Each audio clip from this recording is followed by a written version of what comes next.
What's up, party people? It's the Out Yonder again with your host, Magic Mike.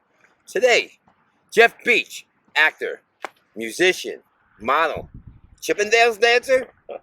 This guy's done everything. He's one of my good buddies. We go back a long way. Jeff, what's up, man? Great for the introduction, man. All of the above. Thanks, yeah. You've done it all, man. Yeah. You've seen it all. You've done it all. Yeah. Well, I've tried to, here and there. We've seen a few things together. Oh, my God, have we not? There's some LA stories we may or may not get into them. Yeah. See what happens. I don't know if we could cover all of them. There's so much. And it's so complex and deep that I'm not sure they're ready for a 2-hour episode of this. Yeah, man. we may have to make 4 parts of this, at least. So we'll get it started today anyway. Yeah, we'll get it going. I think, as many times as you want to come on, man, we'll cover the bases for sure. Okay, yeah. We could give a rough outline today, maybe. But thanks for coming out here, man. You drove out from LA, hanging out here in the desert with me. What do you think? I think it's absolutely gorgeous. Every talk show should be out in the middle of the man, it's just this talk show, man. Actually, are we in Hawaii? I mean, we got a little bit of everything. I know. It's a little bit of both. I'll take a little cocktail, too. Woo! Oh, my God. Yeah. Thanks for having me out, man. It's absolutely gorgeous. You couldn't have picked a better spot. This is great, man. We're having fun out here. We're doing our thing. I apologize if it's windy, so we're raw out here. We're doing so there may be some crackling and stuff, but we're doing it for reals. The raw, the more raw, the better. We like it raw. Yeah. Let me tell a story. Sure. I gotta tell a story. So, like I said, you used to be a Chippendales dancer, and we met. We used to bartend together back in the day. So we were bartending. It was your first day on the job. I know. Yeah, I know. I was the bar manager. We were at the Orpheum downtown LA. And so, like I said, it's your first day. You're a former Chippendales dancer. And that building had this cool old elevator where it was like that old school glass elevator in the chute where you had the handle that you had to manually handle to move it up and down. So I'm coming up the elevator. I had put you on the mezzanine level of the place. Yeah. So. And you didn't know me from a hole in the wall, and I think back then I didn't know you at all. Yeah, I was still clean cut, and I was bigger, so I kind of had a Tony Soprano vibe going. No, you were totally intimidating, man. I swear to God, I was like new to the game, and here you are, big boss man, and you totally fit the build. So. And you had no idea who I was, right? And the big goofball that I am. So I'm coming up the elevator to check on you, see how you're doing, just to check to see if you need anything, how you doing.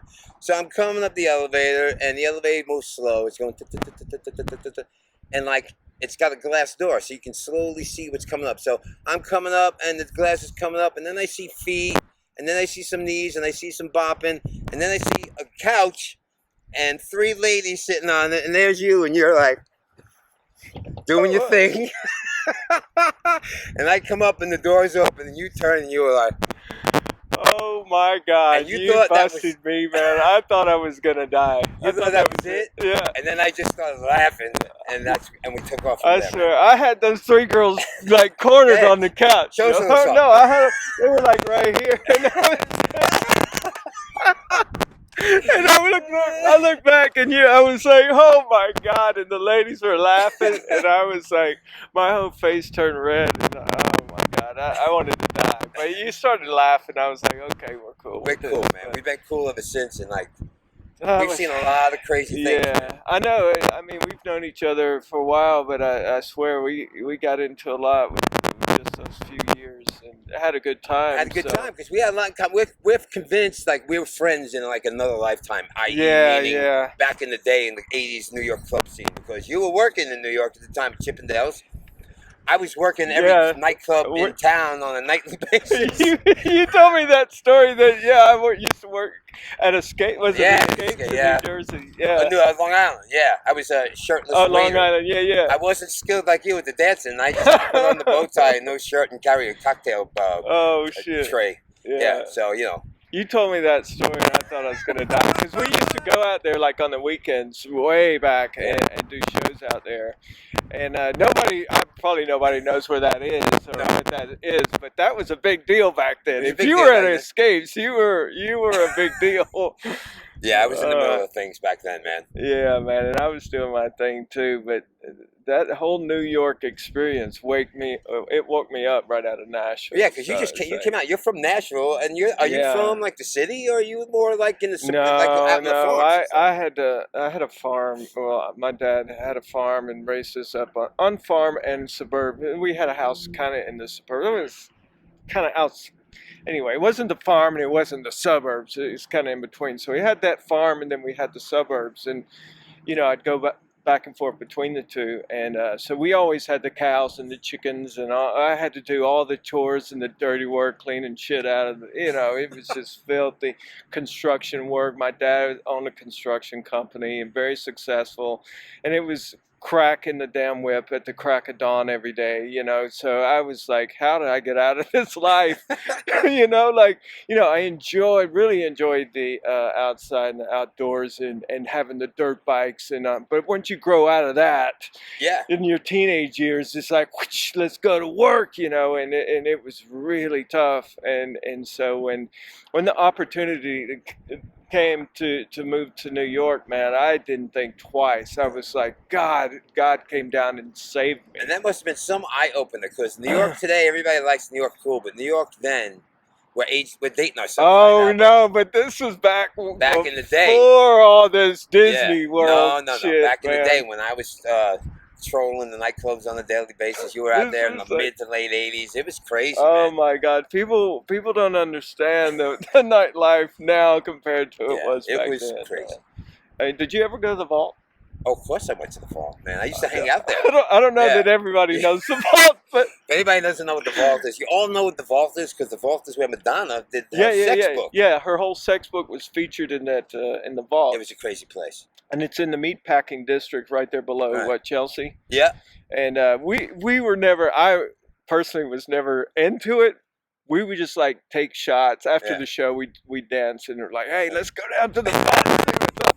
And we would go down and take a few shots and go in there. Yeah. But the craziest time was when my buddy from New Jersey, my high school, but really good friend of mine, he used to come up and visit me in New York. And let's do something. I'm like, I got something for you. I took him down to the Vault, and I was like, you're going to love this. This is going to be, and we're like, yeehaw, we're walking in there, doo-doo-doo. And it was like blown away. We could not stop laughing. And, so then I would like put my arm around, like, come here, sugar. And then when we did that, these guys would just immediately drop their pants and start walking over, Oh my God. I was like, oh my God, this is sick. But man, and the dude that was getting paddled, there was some fucking dude. There's some famous people. There's Pony Boy that was there forever. The guy who used to walk around the club like nude in a G-string, but he had a horse saddle on his back, and you could ride him. And he was there for years. You didn't tell me about Pony Boy. Boy's been there for like years. Yeah, you could ride him. There was all sorts of Did you ever ride it? There's stuff that I never rode. I was a big guy back then, man. I don't think you can handle me. I don't think you can handle me. He rode you. Yeah. You get into that another day. You get into that one another day, man. That might have happened. I don't know. Wait a minute. Mine's a little fuzzy. Yeah. I know. It does get blurry. There's a lot of things get blurry when you start talking about New York, man. But wait, you did have one scene I think was really, really funny. You were telling me about. Were you in the bathroom? Oh yeah, I was in the bathroom at the Vault. Yeah. Okay, yeah. I'm in the bathroom, and I'm at a urinal. I'm taking care of my business, and some guy opens the door. And he just walks over and, he just wanted to peek in and see what I was, tending to. And, I'm an open-minded guy, so I was like, all right, you want to take a look? Go ahead. So he just hung out with me while I was going through my whole process, and I finished, and he was just gave me a nod, and he disappeared. But yeah, I didn't, he was curious, and... So you just wanted to see what he was working with, I just want to see what was available, so I don't... Oh, my God. So there's... Yeah, there's a lot of those stories. And there's this one. There's a chair where this lady was sitting in, and then these guys were all around just licking the heel of her shoe. I've seen stuff like that. I've seen crazy. We might have been there the same night. I think I've seen that. Yeah. We were there that night. That was me in the bathroom checking your stuff out. Oh, there was the rack back in that back room that people all stretched out on that rack back there. They were racked back. It's funny how much this place comes up in my conversations. I just had this conversation last week. I was down in Palm Springs, and I met 2 guys who hang out in the clubs in Palm Springs, older guys like me, and they've been in New York, Christian Street, and they was just like, have you ever been to the Vault? So it's just like, I guess I have that look that people... You have that Vault vibe going. I don't know. It's like, you look at you, you're like, I know this guy's been to the Vault. Yeah, I got kind of like weird... Freddie Mercury Village people vibe going on now. No, man, yeah. Maybe people are like, hey, you've been to the Vault. Like, I've seen you there before. Yeah, no, I recognize you. The Vault. And the dude that he dressed up like John McEnroe, and he had all his tennis gear on, walking around with a tennis racket all around. Anyway, I don't know that this place is still open. I think it is. I think it's still there. Is it? It might be. It may be like a different form now, but I think that club is still there. What they're calling it now? It's probably something different. I haven't been there in a long time. I'm a different man now. No, I am too, man. I totally changed my outlook on life after New York. Or we wouldn't be sitting here talking to each other. No, we're in the middle of the desert. We're in fucking cactus. Yeah, man. We're tranquilo now, man. I was going to say, now my life is more about playing music and doing stuff that really you're out, you're playing in bands. Really matters. You've done a lot of modeling, you've done acting, man. You've done a lot of stuff, man. So, I mean, I just throw a lot of shit against the wall and see what sticks, because when people say, hey, you want to be a doctor, lawyer, this or that, and you know, all those are good. I mean, but it's like no, I don't want to do that, and I don't want to do that, and I don't want to do that. You've been a doctor. I think I seen you on the commercial. Yeah, I did. I know. I've played a doctor. I watched the commercial, and I was like, hey, this friggin' Jeff, man. I was like, you're talking about acting. It's like, oh my god. Yeah. But anyway, yeah. But you've even won money on a game show. Oh my God, yeah. Tell me about that. Yeah, because after I won all that money, I quit all of it. I swear, no, you bought the hot rod, you cruising, you're living life. Man. Yeah, I immediately went out and bought a car. I mean, I'm really smart with my money. You can tell that, right? Yeah. I immediately went out and bought a car. But yeah, I was on I didn't even know what the audition was for. I went out, I saw it on LA Casting, you know, looking for a guy, my profile. So I went out there, the auditions this way. It was down in the valley. And I walked in and it said, no actors, please. And I'm like, I'm definitely not an actor. So I'm going to go in on this one. So I went in and they asked you, so what do you do in your personal life? And I was like, well, I'll put down a personal trainer, because I was a bit bigger back then. And I definitely didn't want to open up the can of worms about Chippendales, because that then, you know, who knows where that would have led. So I said, I'm a personal trainer, right? So they get me back in the room and they see my resume and they're like, started asking me questions. They're like, there's a lot of missing, it's like the resume, there's a lot of missing dates, years on here. It's like, what did you do from 2001 and, 2008? And I was like, well, I kept making up this personal training stuff till finally I couldn't lie anymore. Yeah. It's like, you know what? Fuck it. I was with Chippendales for 20 years. Let's get this over with, because I was ready to leave. I'm like, just get me out of here. They're like, they heard that. And then there's like, ding, ding, ding, ding, ding, ding, ding, ding, ding. Tell me more. And then they started. Have you ever been with a transvestite? These questions started coming. I was transvestites. Like, they went right to they started asking me questions. Like really personal questions. But through Chippendales, you've actually been with a princess. Oh, I thought you were going to say transvestite. No, well, maybe prince. Yeah, but a princess, right? You've actually oh my God, yeah, that's a whole nother story, because they used to come to the Chippendales on 61st and First Avenue back. In Manhattan. I remember. I mean, they would frequent the place, every few months. Princes from all around the world, and one night this guy says, "Hey Jeff, there's a princess in the audience. She wants to meet you." I'm like, "Really?" I run over and she says, "Hi," and she shook my hand. She says, "I'm, so and so." She shook my hand and she put something in my hand.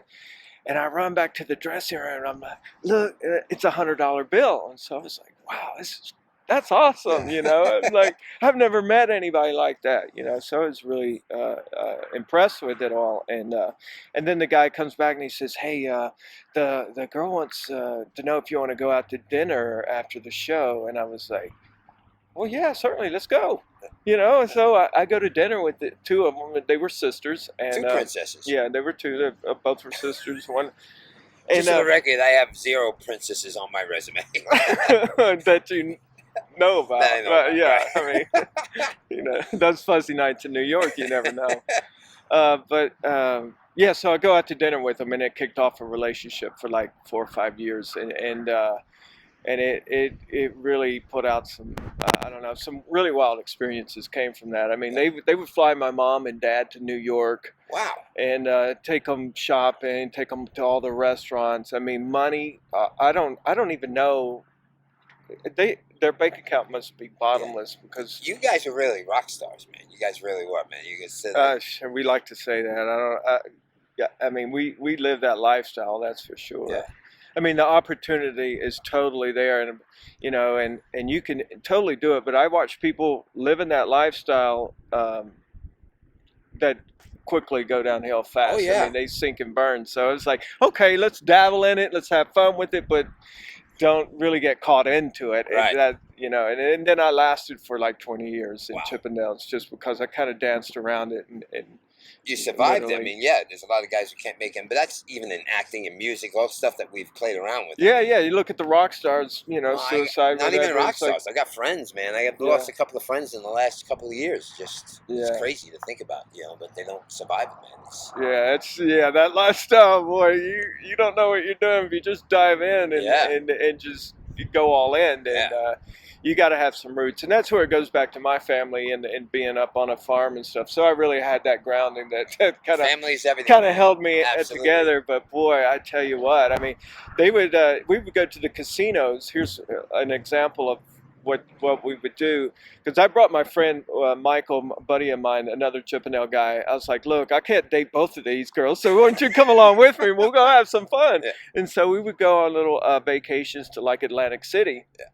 And they're like, oh, here, go take this, and they'd hand us money, and I'd like, okay, let's go to the bathroom. So we'd run to the bathroom, like, how much did you get? It's like, it's $100 grand. So we got $100 grand. I mean, Are you kidding? Wow.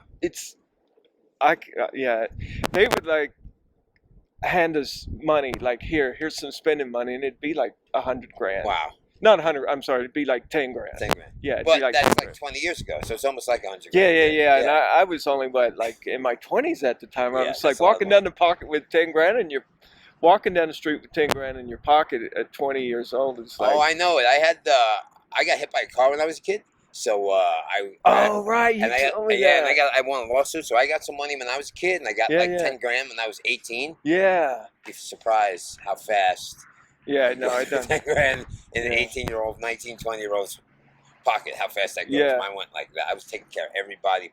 Bought Yeah. a car, partying every night. Yeah, I was going out. I'm 18 years old. I'm going out on dates. I'm buying lobsters and Dom Perignon, and I don't even know what I'm doing, but I'm buying it. I know it because I did the same thing. I did the same thing. And it's funny because my buddy did the same thing too. He would get 10 grand on Friday, and then by Monday he would come to me and ask me for money. He was broke. Oh, that was me for like 10 years. I get paid on Friday. By Monday, I'm trying to figure out how to get some money in my hands because I'm dead broke. That was me for like 10 years. Oh man, I wasn't that bad. Yeah. That's pretty good. From like though. 15, because I started early. Yeah. I actually started going to like nightclubs in Manhattan at like 15 years old. Because back then, You could do the that. legal back age then, was yeah, 18 and nobody was really all that hung up about it. And Yeah. I looked a little older. So I was a club kid with emphasis on kid from like 15 to 25, like almost every night of the week for 10 years, man. I was knee deep in it, man. Yeah. So, And it's easy to get caught up in that, Oh, yeah. especially in New York, man. I mean, I'm just going to throw some names out there and see if you know these spots. Limelight? I used to hang at Limelight. Limelight was my spot. Webster Hall? Webster Hall I used to hang out. That was Okay. another one of my places. China Club? China Club was Monday nights. Oh, There's shit, a this place is called great. Heartbreak on Varick and Houston. It's been Mhm. a couple of different places. I love that place. That was a great Yeah. place. One of my friends that I used to work with met Cher, and he actually dated Cher for like 3 years from hanging out in that nightclub, and he's like in all her music videos in the 80s. But we worked in the pizzeria together for like years back in the old neighborhood, and like we were just at the club, and they're like, "Oh, Cher wants to meet you," and boom, and he was off, and now Is that before or after Sunny? I guess it was after. It's after Sunny. Yeah, it's after Sunny, after Greg Allman, after Gene Simmons. This is in the 80s when she was like, when she was making all those MTV music videos, If I Could Turn Back Time and all that stuff, when she had her renaissance. But he's like actually in all her music videos. He actually was in Born on the 4th of July with Tom Cruise and another movie, Loverboy, with Patrick Dempsey. So like just from dating Cher, this guy wasn't even an actor. He was I think he was a dealer actually, and then like he just met. Oh man! He met Cher, and then it changed his whole life. And then, was he throwing her name around in these to get these? She was getting them. No, he wasn't throwing her name around. She was getting them. She was getting them. Yeah. He had a good look. He had kind of like a straight cat look at the time. Pompadour hair, tall guy, good shape. Pretty face. I have no idea where he is now, but. Where's Cher now? Oh, I have no idea where she is. I don't either. Yeah, she's probably out here with us somewhere. I know she's behind that Joshua tree over there. She could fit. Oh. Yeah, man. So I mean, you're into UFOs too, right? You like a little bit of that? Oh yeah. That I'm loving it because now, it's more in the mainstream about the UFOs, and I was always curious about that kind of stuff, but never really got into it till recently because. There's a lot of stuff going on. There's a lot of stuff going on, and